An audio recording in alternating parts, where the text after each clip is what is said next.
The All Star weekend is here. We've got the skills competition and the game as the NHL takes a brief pause. We'll bring it all to you right here on this episode of the Locked On NHL podcast.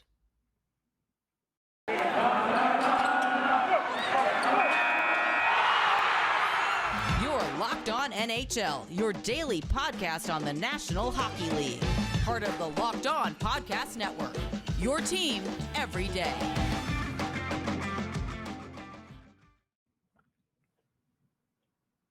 All right, everybody. Welcome to the Friday edition of the Locked On NHL podcast. I'm Gil Martin of Locked On Islanders, and with me, as we do every Friday, is Rachel Donner of Locked On Flyers. And Rachel, great to have you here. So happy to be here talking All Star Game. It's going to be a fun weekend. Yeah, it is. And no pressure this weekend, you know. You don't have to worry about your team winning or losing. Just kind of sit back and enjoy the star-studded weekend of hockey. Absolutely. I mean, Gritty already danced with Chippendales, so we're already off to a good start. Love it. Love it. I want to thank everybody for making Locked On NHL your first listen every day. We are free and available on all platforms. So before we get deep into the All-Star game, a little bit of news we wanted to talk about. And unfortunately, the Blackhawks saga continues. And fill us in, Rachel, on the latest with the Wirtz family. Yeah, so if we recall from the other night at that Blackhawks fan town hall, Rocky Wirtz was extremely rude to a couple of reporters who asked about the Kyle Beach situation in terms of what are they doing now internally to make sure that something like that never happens again. And he was very, very terse and basically said it's none of your business, and, you know, some choice words there. And it was clearly a terrible tactical error. His son Danny tried to play interference in it, but did not work. Rocky just kept going, and they issued an apology, which was not much more than empty PR, in my opinion. He said, "I'm sorry, I crossed a line. We do have plans, and we're trying to make things better." And it just kind of, you know, part of what he said was that he doesn't want to talk about 2010. Well, it's hard not to talk about 2010, because of the lasting effects of what happened to Kyle Beach and others as a result of the actions of the Blackhawks, and because of the fact that they just recruited 2 players from that 2010 team as part of their GM search. So that's almost like you're continuing that culture of that team, adding Patrick Sharp and Marian Hossa to their GM hiring team. And then we come to find out yesterday that there is an additional lawsuit, and potentially 3 additional lawsuits being filed by people who were affected by what happened in the future, after what happened to Kyle Beach, you know, as a result of the Blackhawks giving him recommendations to work in other places, including Miami of Ohio. So we now have a John Doe 3 who filed a lawsuit, or is about to file a lawsuit against the Blackhawks here. And, you know, it just sheds an additional light on what Rocky Wirtz had to say. Yeah, I mean, look, on one level, you could understand why he doesn't want to talk about it, but certainly there are better ways to not talk about it than the approach that he took at that question and answer session. I mean, it's not something that's going to go away.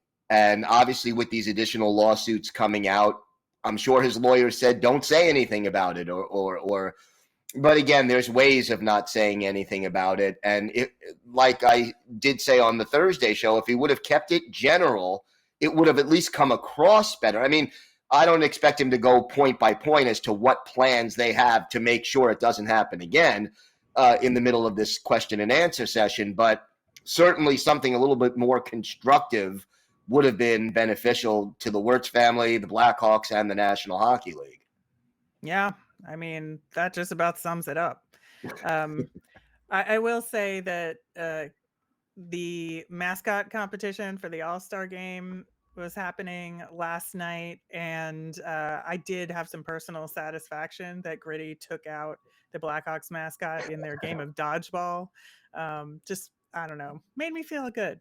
That's all I got to say. Go Gritty.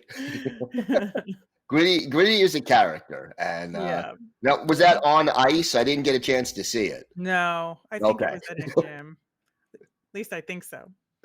All right. Well, but again, it's sort of, the All-Star game to me, yeah, okay, I want my division to win, all things being equal, and you obviously want your team's players to do well, but to me, it's more just a celebration of the game and the best players in the game, and the fact that they're playing 3-on-3 the whole time. I'm not saying this is typical hockey or normal hockey.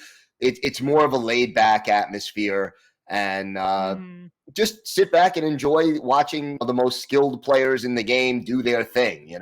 That's to me more or less what it's like. And I like this 3-on-3 format, which they've finally sort of settled on after, US and Canada versus the world, and East versus West, Campbell versus Wales. Over the years, they've tried so many different formats, but I like this one. I think it kind of works, all things considered.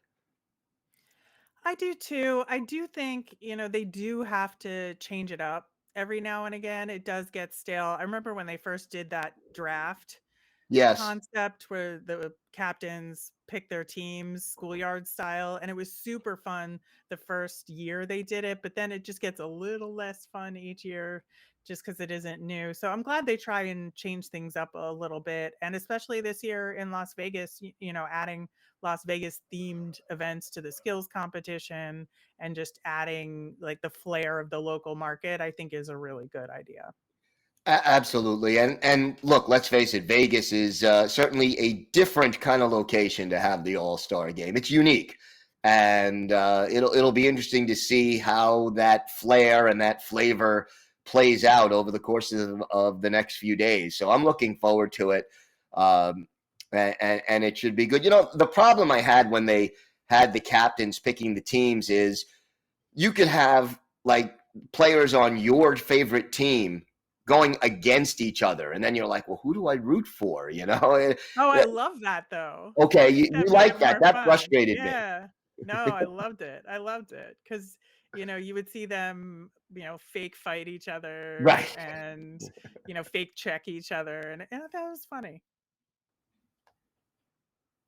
I just got torn. Like, which player am I rooting for on my team here? It got a little tough to pick your loyalty, I guess. But overall, like you said, I think it's best that they change it up every few years to keep it from getting stale and to keep fan interest higher and to, keep it fresh. Absolutely. All right. Well, before we delve deeper into the All-Star game, want to talk a little bit about Built Bar. Now, it's a new year, and that means New Year's resolutions. And if yours is about getting fit or eating healthier, make sure you include Built Bar in your plan. Built Bar is the protein bar that tastes like a candy bar, maybe even better than a candy bar. Built Bar makes it easier to stick to your resolution because it tastes so good, you'll actually want to eat it. Other protein bars can be chalky or waxy or even taste like a chemical spill. But Built Bars are covered in 100% real chocolate, and most Built Bars contain just 130 calories, only 4 grams of sugar, 4 net carbs, but they pack 17 grams of protein. Compare that to a candy bar, which usually has about 240 calories, 30 grams of sugar, and dozens of net carbs. And there's so many great flavors to choose from.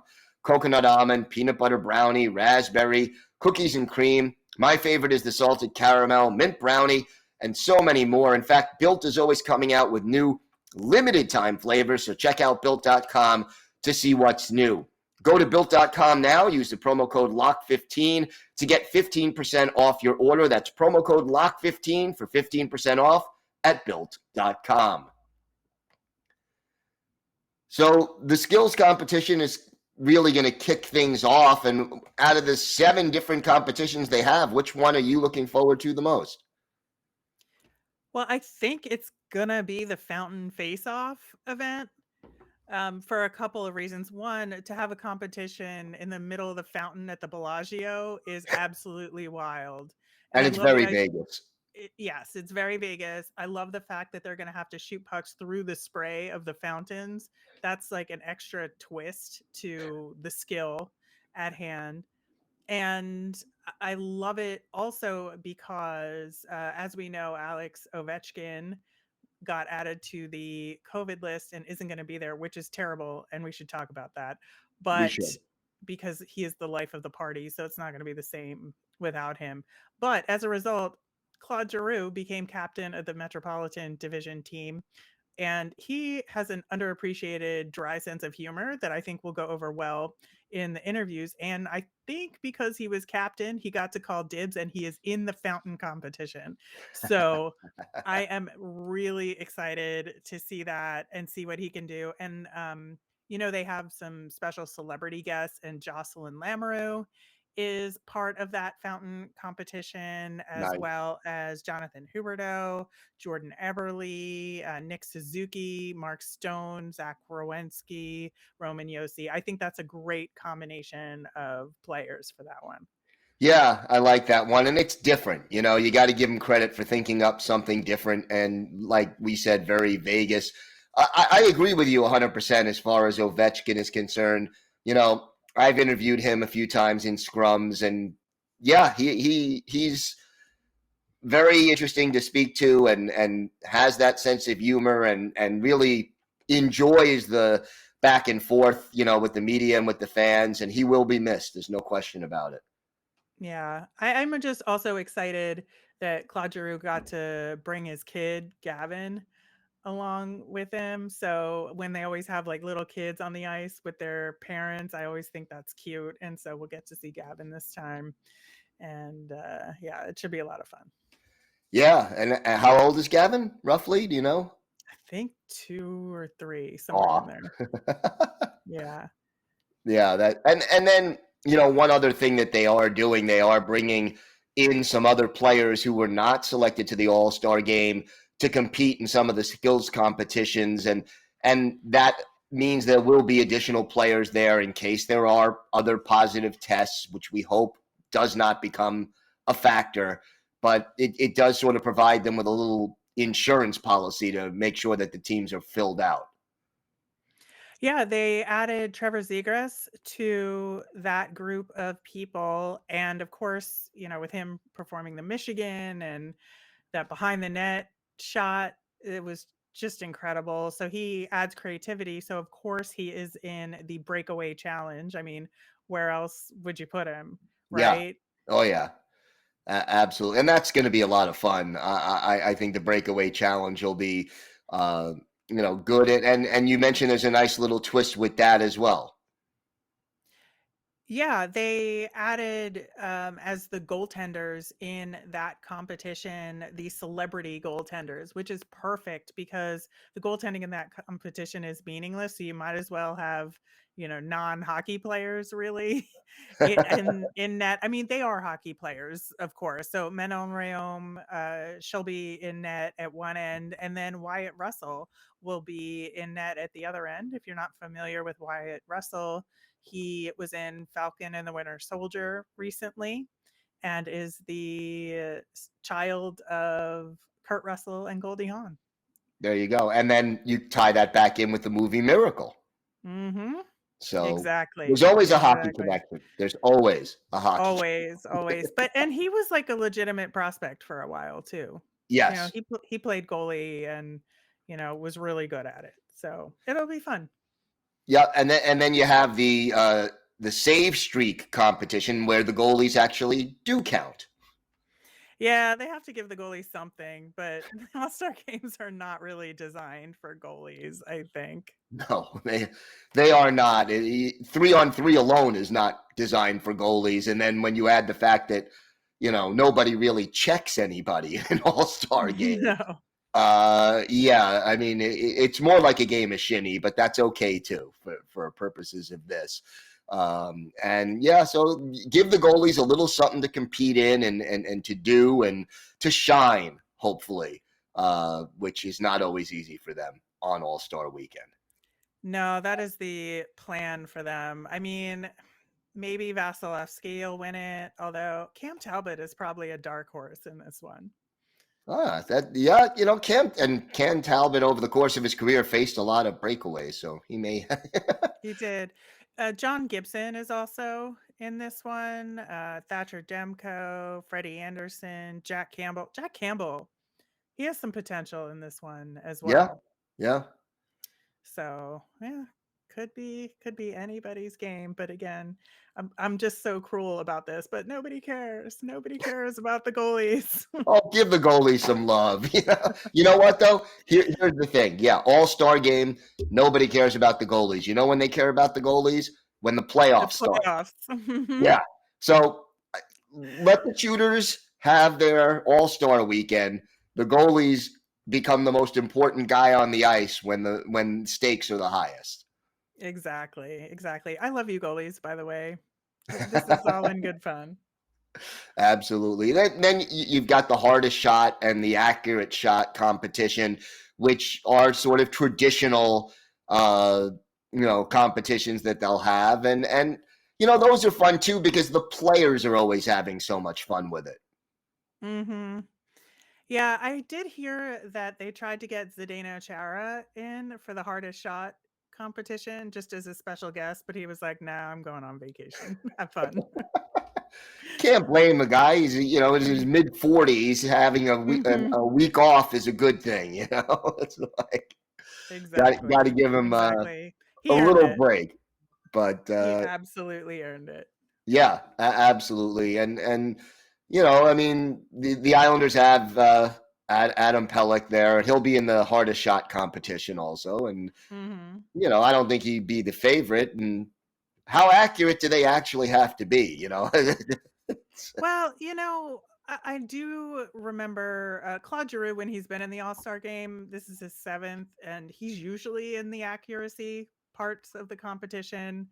They usually just kind of put him in that one. And still, he's really good at hitting those targets. And it's actually pretty impressive to watch. And when they get those mini nets in Yes, where there's like 6 inches of space for them to get the puck in, where they have to also like sauce the puck as well.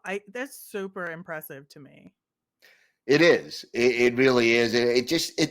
The amount of control and accuracy that these guys can have when they're shooting the puck is hard to believe. I mean, gosh, I remember when I was in college, I was selected to do Scoro, and I was like, not embarrass myself, just to try to get the puck Mhm. near the net. And these guys, they're just hitting these targets with no margin for error. So. Very impressive with what they can do. It makes you, when you get to try something like that, it makes you appreciate how good these players really are that much more. Oh, absolutely. And I will say, I started playing hockey at a pretty advanced age in adulthood to start trying a sport like hockey. And it is very hard. It is very hard. And I got a much bigger appreciation for what these guys do. Absolutely. No question about that. And well, hey, me, it's even just start with skating backwards. But yeah. That I'm actually pretty good at. Okay, good. You're one up on me there. Skating backwards was my undoing. I played street hockey religiously, but ice hockey, skating backwards killed me. So what can I tell you? What can I tell you? So why don't you give us a little update about our friends at Bet Online? Sure thing. Right now, there might be less football being played, but betonline.net has way more odds and info for this playoff season. From scores, totals, player performance props to where the next fired coach is going to land, BetOnline is the number one spot for all things NFL betting in 2022. And it's not just football. BetOnline.net's basketball, hockey, boxing, and UFC odds coverage is the best in the business. From sports right down to your favorite Vegas casino games, BetOnline is your #1 online wagering destination. BetOnline, the fastest and easiest way to wager on all your favorite sports and play your favorite games. BetOnline, where the game starts. All right. Now, over the rosters of these four teams, is there one team that sort of stands out to you as the best, just straight talent-wise, out of the four? It's so hard. I'm maybe the Pacific. I was sort of thinking that as well. I mean, it's close, but some of the players on the Pacific, to me, again, thinking about it as a 3-on-3 competition, giving some of those guys a little extra room to maneuver, that's a little frightening, you know? Yeah, I mean, I think the Atlantic will give them a run for their money. I ultimately think that's what the finale is going to be. Mm-hmm. But I just think looking at that Pacific Division, I think Gibson will be really good in net. And of course, you have McDavid. Johnny Gaudreau is having an amazing season. Troy Terry, Draisaitl will be there too. Timo Meyer. I think it'll be really fun. It will be, no question about that. And then you've got your excuse me, your two players from the home team, the Vegas Golden Knights, Mark Stone, Alex Pietrangelo, and that you would expect the fans to go all in on their hometown players. Yeah, it's always fun, the cheering and booing for the rivals. So I'm Yes. very interested to see who the Vegas crowd boos the most. It's usually against a division opponent, so or a team that they faced in the playoffs recently, which the last couple of years would be the same, but with the way the playoffs went a lot of the time. But I'm trying to remember if it was St. Louis, where Patrick Kane got booed mightily every time he was on the ice. It was very funny. Yeah, but look, at least the players tend to take it in stride at these All-Star games. Oh, totally. Absolutely take it in stride. And, and one other thing that I always find fun about these All-Star games are the players who are there for the first time, because, for them, that makes it that much more meaningful.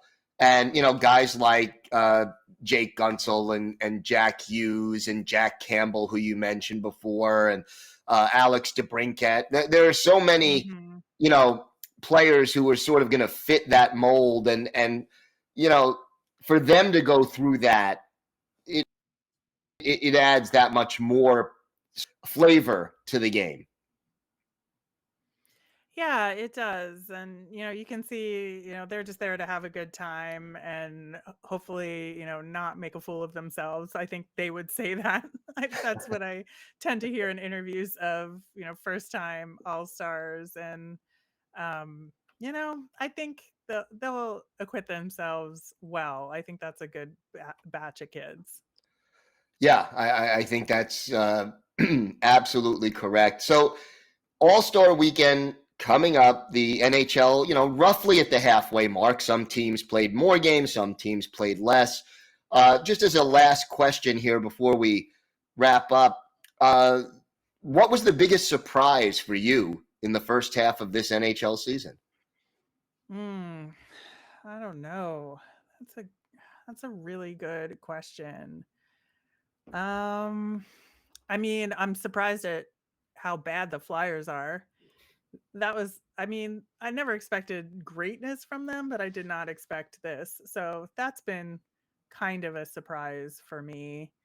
And then I guess the Ducks. Yeah. The Ducks have been the biggest surprise for me. I think that there was just the expectations were not there at all. I think everybody, according to conventional wisdom anyway, thought that maybe it would just take one more year for enough of the up and coming rookies to mesh with the vets in order to have some success. And they've had a remarkably successful season so far. So good on them. Yeah, I think Anaheim has been a very pleasant surprise, and my Islanders, I think, would echo your Flyers as far as disappointments. Back-to-back appearances in the conference final, and then this. But COVID makes everything a little bit unusual this year, and the way it went through the league. Unfortunately, I'm hoping for the second half that we do not have similar issues with COVID, and that the season can just play out cleanly, because let's just say that would be very welcome. It would. And if you look at the schedule coming up in March, it's pretty intense for everybody. So here's hoping. Yes, here's hoping. Well, that's going to do it for this episode of the Friday edition. Rachel, it is always a pleasure to do this show with you, and I'm looking forward to doing it next week. I will be back Monday, and why don't you tell our listeners a little bit about what you're doing these days? Yeah, in addition to the Locked On Flyers show, I am working with Ann Kimmel from Locked On Predators, and we're putting together a series on Olympic hockey. So we've been covering the women's tournament so far right here on the Locked On NHL show feed. So if you're subscribed, which you should be, it will automatically get downloaded for you. And we're interviewing all sorts of people who have amazing women's hockey knowledge. And then we'll carry it through the men's tournament as well. So next 2.5 weeks, tune in to that. Absolutely. So after you make this your first listen, that should be your second listen. So it's absolutely. So Rachel, always great to have you here, and looking forward to speaking with you again next week. Same back at you. All right. That does it for this episode of the Locked On NHL podcast. Have a great weekend, everybody. Stay safe, and thanks for listening to the Locked On NHL podcast.